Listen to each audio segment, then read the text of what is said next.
Leero omusango gubadde gujja okola kibayita okugubasomera. Kimuteekeddwa okumanya oba public kyeteekeddwa okumanya Dr. Besigye n'Obedi Lutale okuva lwe baleetebwa mu kkooti wano oba lwe bakola komito lwe bagamba lwe bakola komito nga 29 omwezi ogwokutaano tebasomerwanga mu busango mu butongole. Omuntu yenna ng'avudde magistrate court bw'ajja mu kkooti eya waggulu bamusomera gye bayita indictment omusango kati bagusomeranga naye olwaleero babadde bategese nti bagubasomere bababuulire omusango gwe bavunaanibwa. Kibadde tekinnakolebwa. Ffe tukyemulugunya nti kkooti ya mukulu Baguma teri mu bwenkanya era abantu baffe Dr. Besigye n'Obedi Lutale bazze bakyogera lunye si beeteefuteefu kuwozesebwa mu maaso ga mwami Baguma era n'omusango tebaagala gusomebwe maaso ga Baguma era n'olwaleero tuzze nga tuli bamalirivu gamba omusango tegusomebwa kyekyatututte mu kkooti etaputa ssemateeka ne tuteekayo okusaba kwaffe kubanga emiwaatwa gyonna gye tubadde tuyitamu wano muga nti owaayo omusango guveemu n'agaana ne tumugamba ky'oba oddako nno kale oba ogaanye oguvaamu guweereze mu kkooti etaputa ssemateeka fayiro yaffe kkooti nayo eyongere okutundira ku nsonga ez'obwenkanya oba ddala wanaabeerawo obwetengerevu bwa kkooti nga atika eya 28 n'eya44 bwe zoogera. Justice Baguma era n'agaana. Kati ekkubo lye tubadde tusigaza limu lya kufayiringa constitutional petition eyateereddwayo olunaku lwajjo ne tuteekamu n'application esaba nti nga kkooti etaputa ssemateeka egenda maaso n'okuwuliriza petition eyo mukulu Baguma agira ayimiriza mu bibye.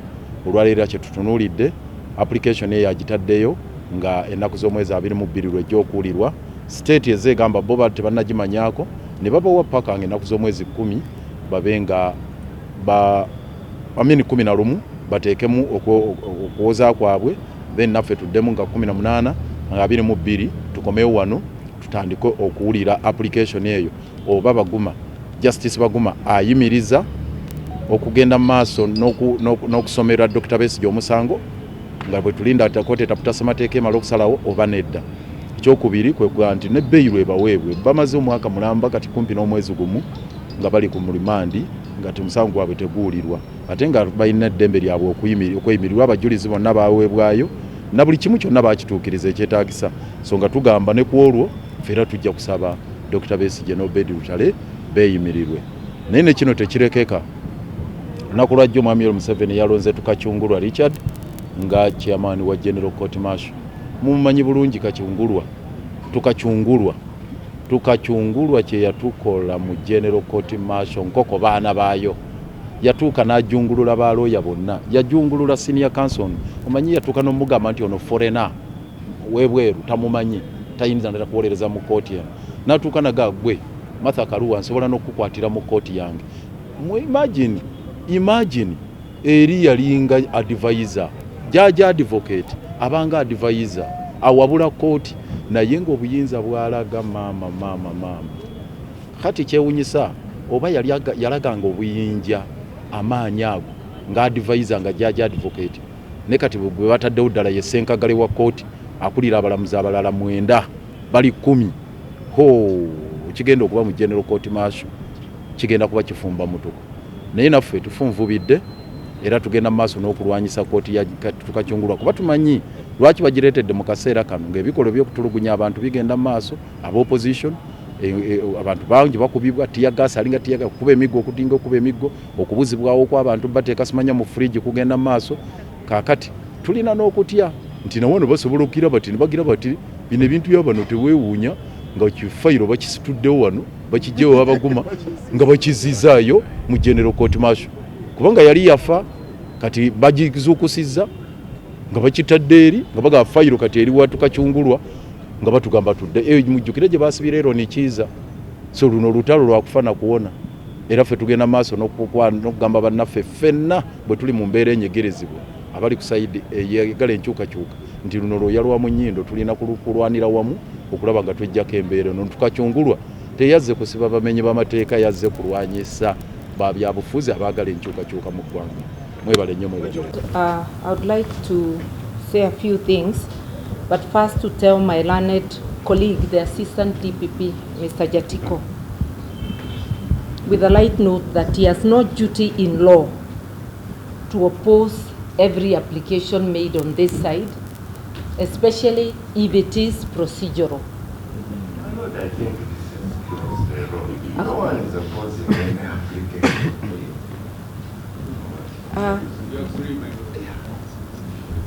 It's a matter which is the same defense is placing it before the court. We have not known. So to say that we are opposing. Let me finish why I said you are opposing.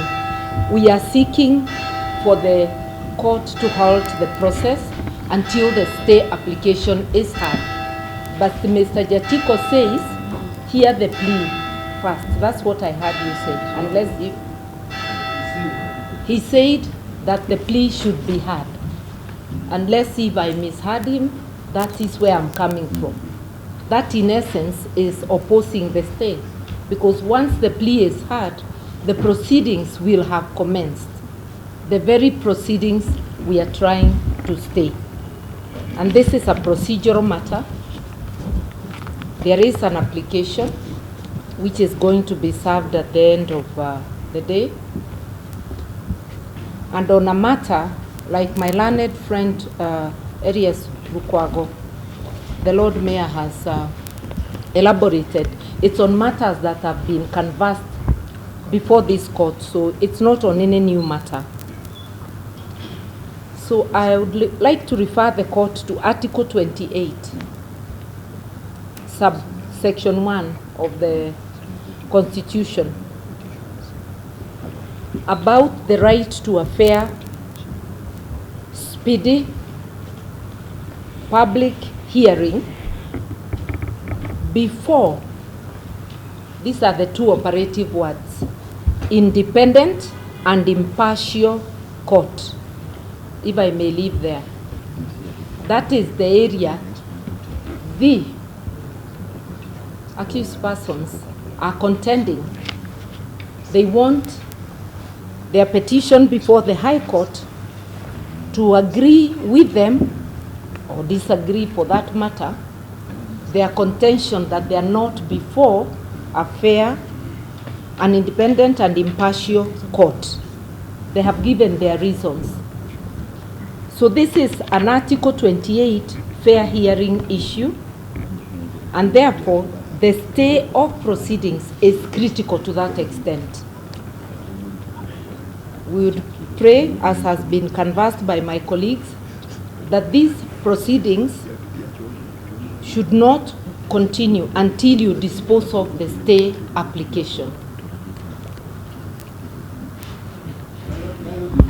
That statement expand from the record. It's important just to make sure that we have a guided procedure so that we don't have to respond each other. Yeah. Yes, that the petition before the High Court is to determine these issues, because the recusal was about impartiality. The reference to the court, which the court rejected, was also about the same issues. So the gist of the application, that is what is before the court for trial.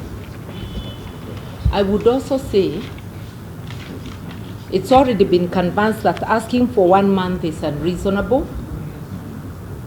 And I would like the court to note that although they are asking we go for plea, committal was in May this year. We objected because we had an application for mandatory bail on that day. But nevertheless, since the date of committal, we have not been served with any bundles to be aware of even what we are pleading to, even if it were to come to that. So if my learned colleagues are in such a hurry to go where when even the bundles are not with us? Because if it was the hurry for the hearing, and they should, because the trial should be speedy, to show that they are keeping to their lane and within the law, by now, without us asking, the bundles should be with us, so that the accused are even able to know what they are being asked to plead to. So I'm just asking the court to note those few points, and to also reminding the court, needlessly though, that even at this court, at this chance, on your own motion, you could initiate admitting the accused persons to bail. It's within your powers. Yes. Especially after knowing that they are now been behind bars for 1 year. We are going to 1 year, 1 month. So even as we canvass all this, it is within your powers, my lord, to admit them to bail, especially because the sureties are before you.